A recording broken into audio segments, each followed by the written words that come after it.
everyone, today I will show you how I do an anti-yellow platinum silver hair. First, I'm coating the client's scalp with scalp protection oil.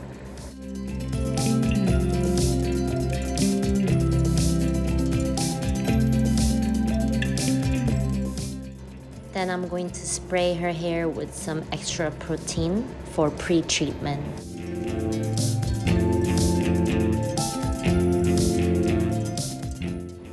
I'm going to dry her hair a little bit with the protein already in it so it doesn't run as we're applying colorant to her hair.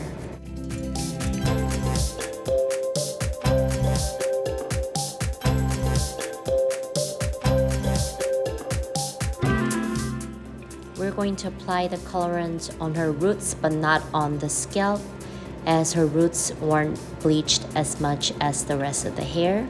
And also, since the colorant that we're using is higher than level 8, which means it's a lot lighter color, applying it directly on the scalp could risk the scalp getting a lot brighter than the rest of the hair.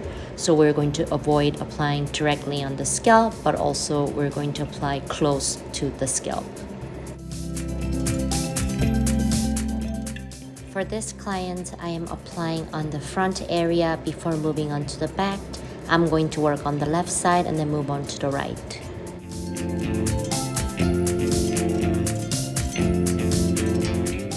As you can see, as I'm working on the back, I am creating a profile section, splitting the hair between left and right, and I'm applying only on the roots but not directly on the scalp.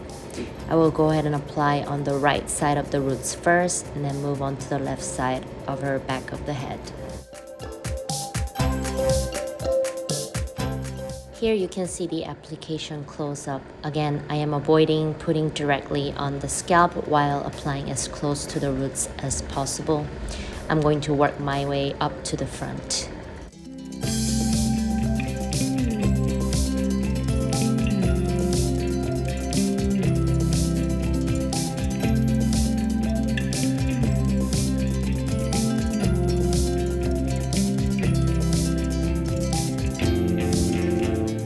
Since we've already applied in the front area, now I'm moving to the left back side of her head and again applying the colorant on the root area without applying it directly on the scalp.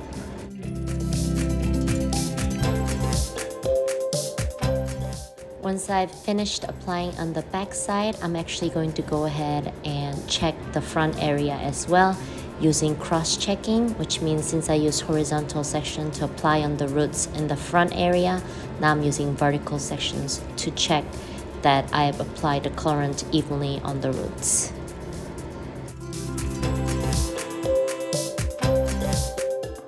After letting the roots develop for about 5 minutes or so, here you can see me applying some protection cream on some of the hair where there were a lot more damage than the rest of her hair before going in and applying the colorant all throughout. Since I used vertical section in the back to apply colorant on the roots, now I'm using horizontal section as a way to cross-check as I'm applying colorant to the rest of her hair.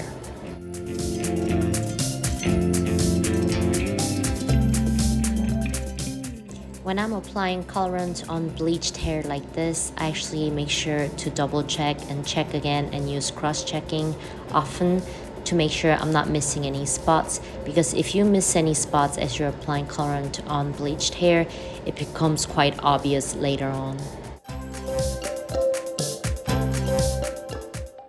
Here's me repeating on the other side. Once I apply the colorant on rest of her hair minus the scalp, I will normally let it develop for a couple of minutes, and then I will check the level of development of the colorant, and then ultimately usually about 10 to 15 minutes before washing and shampooing, sometimes even just 5 minutes before, I'm going to go ahead and apply some colorant directly on the roots. And also, if I see any spots that I might have missed on the rest of her hair, of course I'm going to go ahead and apply extra colorant on there. Once we've finished the application and let the colorant develop, let's check the results together now.